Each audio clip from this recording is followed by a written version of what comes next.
This is lecture 10. Today we'll be talking about periodic trends. So we're going to get farther into this idea that the periodic table is a roadmap that's going to answer most of your questions in chemistry. Maybe not most of them, but a lot of questions in chemistry. So here we have the periodic table. You'll notice all the elements are laid down. We've got rows, we've got columns, right? And this positioning is all telling us stuff. The chemical and physical properties of each of these elements depends on its electron configuration. That's what we've been talking about. But the electron configuration is reflected in the position on the periodic table.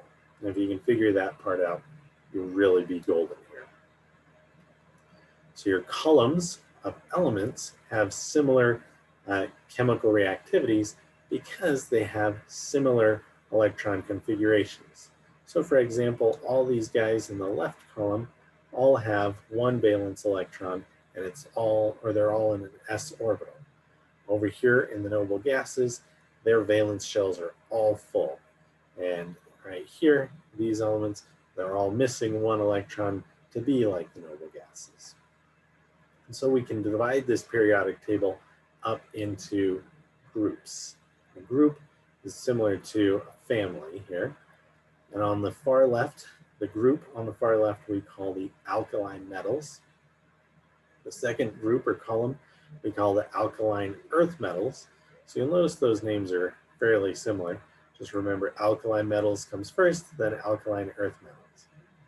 Then we have our big D block, which we call the transition metals.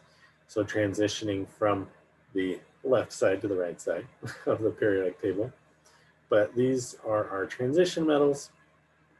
On the far right, we have our noble gases.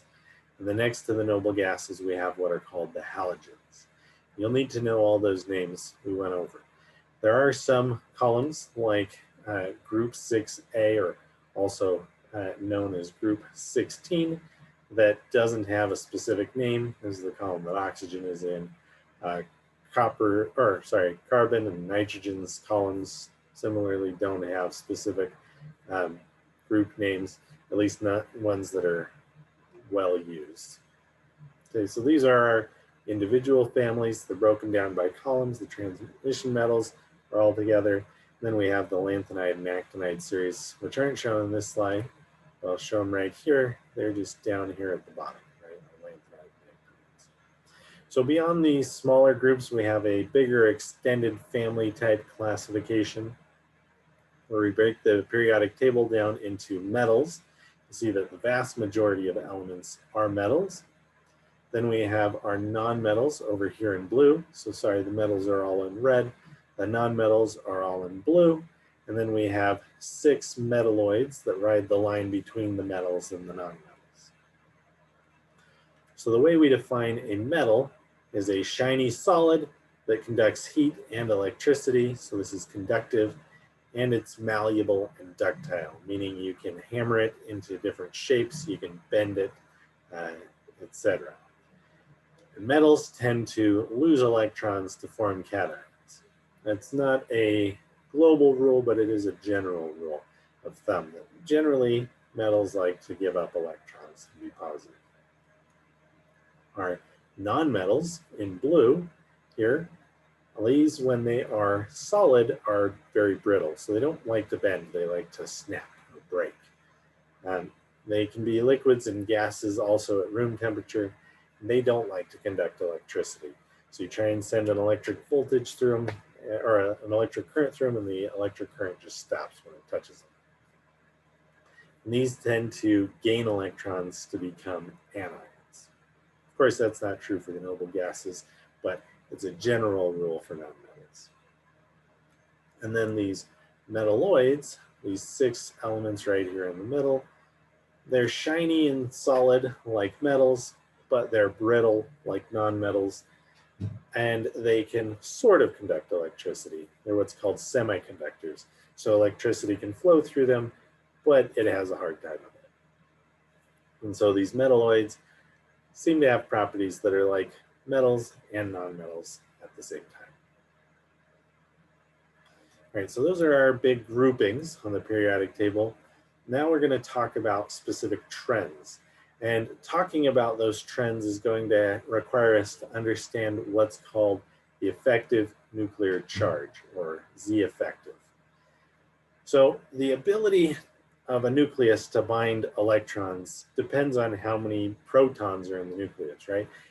Hydrogen is only holding on to one electron because it's only got one proton. Carbon has 6 protons, so it can hold 6 electrons, and so forth. But this gets a little dynamic because the core electrons, the electrons in lower energy orbitals and lower energy states, will shield or block the valence electrons from seeing the nucleus. So in other words, these core electrons will shield the valence electrons from the nucleus.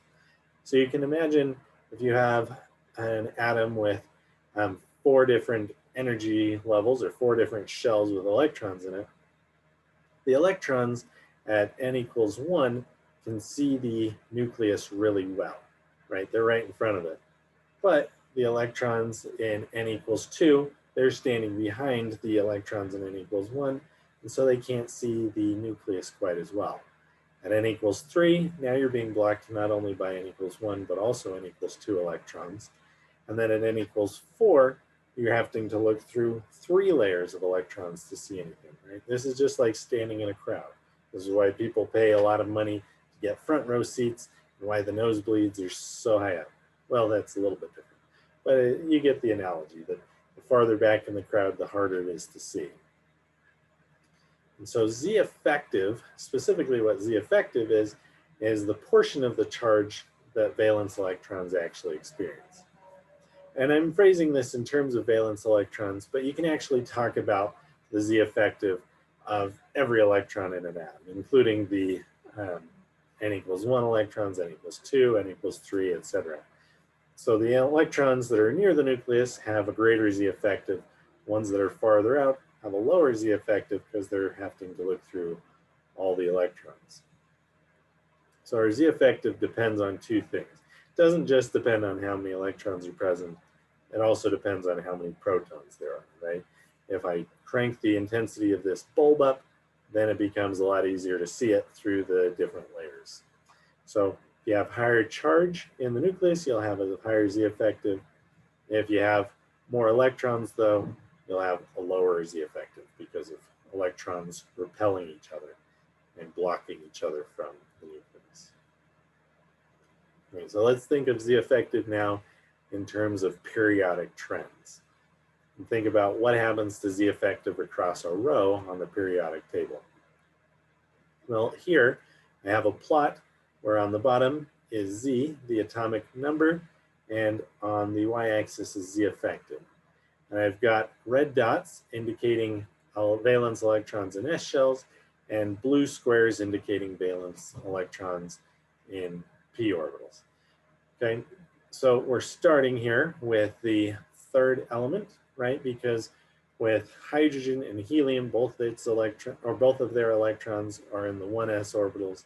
There's effectively no shielding. There's a little electron repulsion in helium, but there's no shielding. So at the 3rd element here, which would be lithium, you'll notice that as we go from lithium across the periodic table, so we're going from lithium to the right towards carbon, nitrogen, oxygen, the Z effective increases. So why is it increasing? Well, it's increasing because we're adding more positive charge, right? So all the electrons in the n equals 2 shell are seeing more and more charge and wanting to get closer and closer to it. So the answer is, as we go across a row in the periodic table, Z effective increases. So then we come to element 10 here, which is neon. And then when we go to element 11, all of a sudden the Z effective for the valence electrons goes way down. So all of a sudden for element 11, its valence electrons can barely see the nucleus. Why? What's going on here? Well, neon is a noble gas, which means it's at the end of the row it's on. And so the next element is going from the n equals 2 shell, which is where neon is getting filled. Now we're going to the n equals 3 shell. So we've just jumped shells down to another shell. So now our distance of our valence electrons has gone up. We're having to now look through 2 layers of electrons. And so our radius, we did get another proton, right, going to the 11th element, but the radius of the orbitals and the fact that we're now looking through 2 layers has a greater effect than adding a single proton. But then once we're in the n=3 shell and we keep adding more valence electrons there as we add more protons, or as we add more protons, the valence shell is still going to see more protons and start shrinking in. So what I mean is that Z effective is going to keep going up as we increase in atomic number here. Of course, until we get to the next row, and then Z effective will have a big drop again. This idea of Z effective is really going to flavor the rest of this discussion of periodic trends. And so we're going to discuss 4 periodic trends. Specifically, we're going to talk about atomic size, ion size, ionization energy, and electron affinity. And we'll describe what we mean by each of these as we come across them, or as we get to them. And an important note is that for these trends, we're going to talk about general trends, but each of these general trends has obvious exceptions. And when those obvious exceptions are pointed out, you will need to be able to explain, why are we seeing an exception here? What is the result of that? All right, so let's start with atom size. So atoms, right, they're kind of a fuzzball. You have your nucleus, and then you have your electrons around it that are spending some time around you, sometimes out. So how do we decide on their size? When does it become not fuzzy enough? When does it become thick enough that we can call it the boundary? Well, the way we do that is we actually look at bonded atoms. And so what I mean by that is, so let's say we have chlorine bonded to itself. So this is chlorine gas. We have 2 chlorine atoms bonded to each other. And you'll notice that their electron clouds have significant overlap. But what we do then is we just measure the distance from the nucleus of one chlorine atom to the nucleus of the other, and we divide that number in half. So we say half of that distance is resulting from one atom, half from the other. Now, as you can tell, because these are all overlapping, if you take this arrow and you swing it around, it's not going to reach the entire outside electron cloud. So there's obvious, maybe not issues, but there's things you need to understand when we're talking about atomic size. And this is one of them. For sodium, when it's bonded to itself, you don't get nearly as much electronic overlap. The electron clouds aren't overlapping nearly as much. And so sodium gets a much bigger radius. And there's a little more to it than that. But we generally measure atomic size based on half the distance between 2 nuclei in pure elements. Now let's dive in a little bit further and look at the entire periodic table. So here I've limited this just to the S block, and over here is the P block. So we've left out the transition metals and the lanthanide and actinide series, and we're just looking at these elements and how their size changes with position. And you can see there's some clear trends if you just look at them. So the first trend we're going to talk about is that the size decreases, or the atomic radius decreases, as we move from left to right on the periodic table.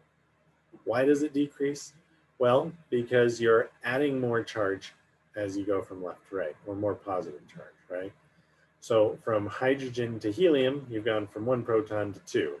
In this last row, you have a bunch of positive charge, and you're increasing up to 118 positive charges. So the more positive charge, the more it's going to pull the valence electrons in. But as we go to closer to the noble gases, the size starts to decrease less, just because once you start filling those valence shells, then the electrons start pushing on each other, and it doesn't like to squeeze in as much. And so then when a valence shell gets full, When we start putting electrons on the next level, the size increases. So as we go down the periodic table, the atomic size goes up. And that's because we're going from n equals 1 to n equals 2 to n equals 3 to n equals 4. We're going from a small orbital radius to bigger and bigger. Right? But even here at the bottom row, as we go from left to right, increasing charge with the same valence shell, you're going to get contraction in size. All right, with that, let me ask you this question. What should the largest atom on the periodic table be based on general trends in atomic size? Should it be helium, francium, radon, or lawrencium? For this problem, you are going to need a periodic table. So I'll throw this one up right here. Go ahead and pause the video and try and figure this out. All right, first let's identify where these elements are in the periodic table. We've got helium, francium, radon, and lawrencium. All right, let's start with helium. Helium is up in the far right. It is the smallest atom on the periodic table. It's not that one. So now let's compare radon and francium. Well, radon is far to the right. Far to the right means smaller. Radon is also farther up on the periodic table, which means smaller. So francium is to the left and it's down, which means bigger. So francium is going to be bigger than radon. So how about if we compare francium and lawrencium here?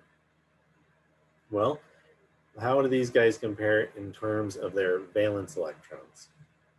Francium is on the 1, 2, 3, 4, 5, 6, 7th row of the periodic table, but so is lawrencium actually. So francium, we go from here over to the actinide series and pop down here. And so lawrencium actually goes right in here on the periodic table. So it's on the same N state, right? It's on the 7th row, but it's farther to the right. So lawrencium is actually going to be smaller than francium. And so our biggest atom that's been made is francium. And who knows, maybe once somebody gets the next element in the periodic table, we'll have a bigger one. All right, so that's general trends. Now, as for the transition metals, and even for the lanthanides and actinides, I didn't include them before because they don't really change size much one from another. So right here I have a plot where we have the far left of the transition metals, or the D blocks, going to the far right, and then the different colors are indicating the different rows on the periodic table. So the pink guys here are our 4th period, or 4th row, and then the green is the 5th row, and the blue is the green. So red is higher on the periodic table, green is going down on the same column. And you'll notice these guys, they do get bigger as you go from the top to the bottom, and there is some slight change as you go from left to right, but overall the transition metal atoms are all about the same size. This is because their d electrons are all inside an s subshell, right? So the 3d subshell is inside the 4s subshell. And so your z effective and electron repulsion are basically changing at the same rate. So as you add a proton, you add an electron, and those basically cancel each other out in terms of size. And that's what you need to know about transition metal sizes. All right, let's jump now to cation size. So if you remember cation, a cation is a positive ion. So really we're talking about ion size here, but a cation results when an atom loses an electron. What does this do to our size? Well, let's look at lithium here. It has a diameter of 152 picometers. It has 3 electrons and 3 protons in its neutral state. So let's now rip off an electron, and now we're at lithium plus, and you'll notice its diameter is now 78 picometers, which is nearly half of what it was with 3 electrons. So the general trend is that cations are smaller than their neutral counterpart. And the more positive charge you put on a cation, the smaller it gets, right? So beryllium 1 plus is smaller than neutral beryllium, and beryllium 2 plus is smaller than beryllium 1 plus. So there's 2 things that are going on here. One is you have the same number of protons but fewer electrons repelling each other, and so they can all sink in a little closer to the nucleus. And then sometimes, like in the case of lithium, lithium has an electron configuration of 1s2, 2s1. And so if we rip off that 2s1 electron, we've actually just eliminated one of our shells. We've dropped down to the n equals 1 shell. And so you've just eliminated a shell, and that's going to dramatically decrease your size. So we've got those two factors: fewer electrons and sometimes change in shell. All right, what about anions? So anions, if you'll remember, is what happens when an atom gains electrons. It's a negative atom. So we'll take fluorine right here, which often forms anions. It's got a diameter of 71 picometers. It's got 9 electrons and 9 protons. So if you put an electron on it, it gets bigger. So the general idea, so with fluorine, it gets almost twice as big when you add an electron. The general idea is anions are larger than their neutral counterparts. The more negative charge you put on one of these guys, the bigger it's going to get. Right? So here I have neutral species next to their charged species. They all get a lot bigger when they get an electron. So the idea here is you have the same number of protons, but now you have extra electrons repelling one another that weren't there to begin with. And so you've got them fighting with each other, making the ion more fluffy. All right, let me give you a question now based on that stuff we've just talked about. Which is going to be smaller, a sodium plus ion or a neon atom? I've given you the periodic table here. Go ahead and try and figure this out. All right, so we've got sodium here and we've got neon. If sodium loses an electron, it'll be isoelectronic with neon. So that means they will both have the same amount of charge in their nucleus, but the sodium atom will now have more, they both have the same amount of electrons, so the same amount of negative charge, but the sodium now has more positive charge in its nucleus. So same amount of electrons, but one's got a brighter bulb, so it's going to suck those guys in more. So if we look at the relative sizes of these guys, so neutral sodium has a diameter of 186 picometers. It's much bigger than neutral neon, which has 150 picometer diameter, but that's much bigger than positively charged sodium, which has a diameter of 99 picometers. So positively charged sodium is the favored form of sodium. And so generally, sodium is smaller than neon because it's generally charged. All right, so let's talk about isoelectronic series now. An isoelectronic series is a group of ions that have the same number of electrons and electronic configuration. So for example, these ions right here are all isoelectronic with neon. So we have oxygen 2 minus, fluorine minus, sodium plus, magnesium 2 plus, and aluminum 3 plus. Go ahead and try and order these from smallest to largest. And you can pause the video here now. You'll notice I didn't give you a periodic table here because you don't need it. You know these all have the same isoelectronic state, meaning they all have the exact same number of electrons. But aluminum has the most positive charge, oxygen has the least positive charge. So we're just going to line these up from most positive to least positive. So aluminum 3 plus has a diameter of 54 picometers, and that just keeps going up as we go to less and less positive or more and more negative. So more positive equals smaller, more negative equals bigger. That's what we need to know about atom size and ion size. Now let's transition to ionization energy. So an ionization energy refers to the amount of energy it takes to rip an electron off an atom. And so we count these consecutively. So the first ionization energy would be the amount of energy it takes to rip off a single electron from a neutral ground state atom. And we usually measure these ionization energies in the gas phase. That's just because it's easier to make the measurement in the gas phase. So every neutral atom has a ionization energy, and those are all positive. So all ionization energies are positive. That's because you always have to give an atom energy to pop an electron off. You have to excite that electron from the ground state all the way up to infinity, which is basically just giving the electron the amount of energy of the specific orbital it's in. That'll be enough to pop it out, pay its debt, its ransom, whatever, to get it off the electron or off the atom.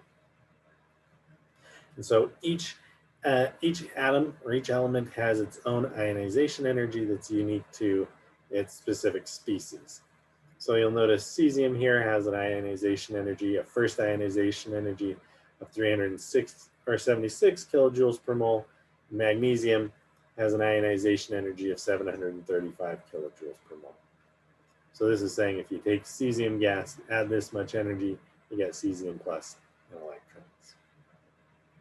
So that's our first ionization energy. And then the second ionization energy would be the energy required to move or remove the second electron, right? So in our first ionization energy, we take magnesium to magnesium plus. And in our second ionization energy, we're taking magnesium plus to magnesium 2 plus. And you'll notice for magnesium, the second ionization energy is larger than the first. And that's always true. The second ionization energy is always greater than the first, the third's always greater than the second, etc.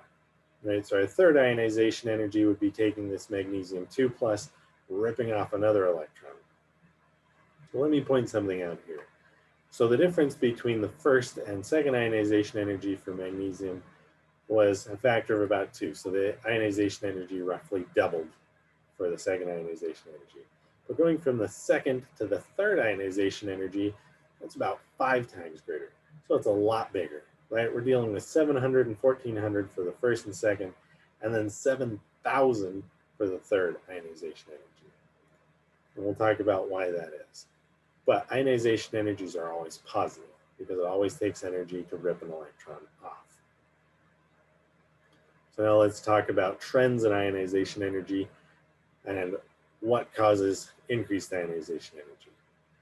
The trend here is actually very similar, though opposite, to the atomic size.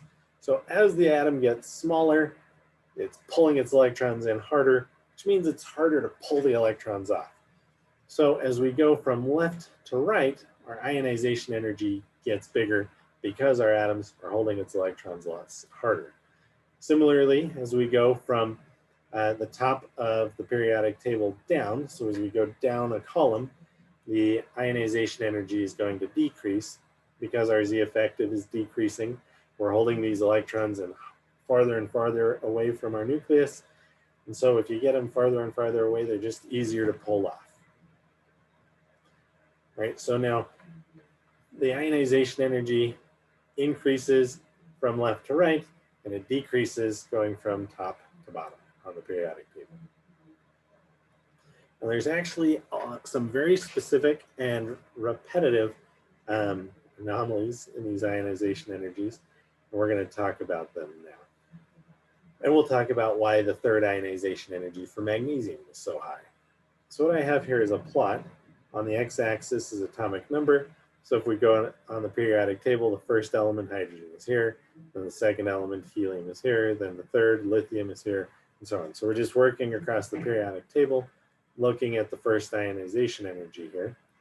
And you'll notice going from hydrogen to helium goes way up, but then from helium to lithium, it drops a lot.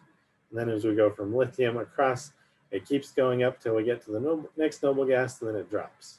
But we have these little bumps along the way. So let's talk about what's going on there. For this, we're going to pull up our periodic table again. All right, so as we go from hydrogen to helium, right, we're increasing our Z effective, we're pulling those electrons in. But then as we go from helium to lithium, now we're going from the n equals 1 shell up to n equals 2. So we just jumped shells, our Z effective has gone way down, so it's easier for lithium to get electrons pulled off. But then what's up with this kink right here? So if we go from lithium to beryllium, you'll notice we have the 2s orbitals, but Then we jump over to the two p orbitals. So for beryllium, you have a full subshell. You have the full 2s subshell. But then when we go to boron over here, you've just thrown in one electron into the p orbitals. And the general trend you'll see over and over again is subshells like to either be full, half full, or empty. And so now we've thrown one electron into our p subshell. It would rather just not be there, so it's it's easier to rip that p orbital off than the first beryllium. And then as we go up here to nitrogen and oxygen, we see a similar effect. So let's go back and look at magnesium and aluminum. Why it's so easy to rip off the first electron from aluminum? Well, it's the same as boron. It's just got one valence shell sitting, or electron sitting in a p orbital by itself. Why not just rip that off? It'll be easy. The magnesium, it has a half full, or it has a full s subshell, so it doesn't want to lose electrons. And then why did its third ionization energy get so big? Because in that case, with magnesium, ripping off its first electron, you're just ripping that first electron out of the 3s orbital, and then ripping its second, you're still ripping out of the 3s orbital, but then you've ripped away the 3s orbital in your first two ionization events. Then in your third, you've dropped down now into the n=2 shell. And then you've gotten these electrons that are way closer to the charge in the nucleus, plus you've got less electrons now competing for that nucleus. You've just ramped up your energy a lot. Now let's talk about nitrogen and oxygen. On this table, we have nitrogen and oxygen right here. So going from nitrogen to oxygen is another little dip. And that's where we go from a half full subshell with nitrogen to a half full plus one subshell with oxygen, where we have one electron that has to pair again, or has to pair, and it's just not as favorable as having a half shell. And so that is the idea here. All right. Which of the following atoms or ions should have the largest ionization energy? I've given you a periodic table. Go ahead and try and figure this out. All right. These, if you'll notice, are all isoelectronic. So sulfur 2- would have the same electron configuration as argon. So would chlorine 1-. Argon obviously has argon's electronic configuration. And then potassium, it's going to lose an electron, drop down from the 4s as its valence, and now we're in the 3p as our valence here. So we've just gone from the n=4 shell down to the n=3 shell. So the more positive charge in here is going to make removing electrons more difficult. So our potassium here is going to have the largest ionization energy because it has the greatest Z effective. So higher Z effective means higher ionization energy generally. All right, now we'll talk about electron affinity. Electron affinity is almost the same thing as the opposite of ionization energy. So it's going to be fairly, it's going to have the opposite pattern. So the electron affinity is the amount of energy that it takes to add an electron to an atom, to a neutral atom, or to a already charged ion. It's the amount of energy it takes to put that second electron on. Now, unlike ionization energies, which are always positive, electron affinity can either be positive or negative. The reason for this is for some atoms, they like taking extra electrons. It gets them to their octet, and that's favorable. So with some atoms, that electron's just going to fly on. So when you have a negative electron affinity, that's when it's favorable to just suck up an electron. It doesn't take energy. In fact, energy is released when you do that. And you can have a positive electron affinity when you have to shove the electron on, when it takes energy to push the electron into the atom. So positive affinity means it's not favorable. So what's happening with our trends in electron affinity? Well, our electron affinity increases across our periodic table, or the electron affinity becomes more negative as we move across the periodic table. So going from left to right, it goes down, it gets more negative. Going from top to bottom, though your electron affinity decreases. Because if you have a big atom, it's already got a bunch of electrons. It doesn't make a big difference if you go from 77 electrons to 78 electrons. Whereas if you're going from hydrogen to lithium, you're going from 1 to 3 electrons, that is a bigger deal, right? But there's actually some really big noticeable exceptions for electron affinity. Electron affinity probably has the biggest exceptions, the most obvious. You'll notice that for the second group, for beryllium, beryllium doesn't want to take on electrons. It has a greater than 0 or positive electron affinity, meaning it doesn't like to gain electrons. Nitrogen is the same way, and at the very end, our noble gases really hate taking on electrons. So what's going on here? This is again the effects of filled or half-filled subshells. Beryllium's got a filled 2s shell or subshell, so why bother putting things into a p orbital if you don't have to? Similarly, nitrogen has 3 electrons and it's 3 p orbitals. If it gets another electron, then it's going to have to pair that electron with one that's already there. And then finally, you have the noble gases. They've got a complete octet. They don't want to gain electrons. They don't want to give up electrons. Just leave us alone kind of people, right? All right, so based on that, which of the following groups should have the least electron affinity? Group 1, 2, 17, or 18. And I'll explain what these groups mean. So you can count these columns in 2 different ways. So on the left, you can have group 1, 2, then you can go 3, 4, 5, etc., all the way over to 17 and 18 across the periodic table.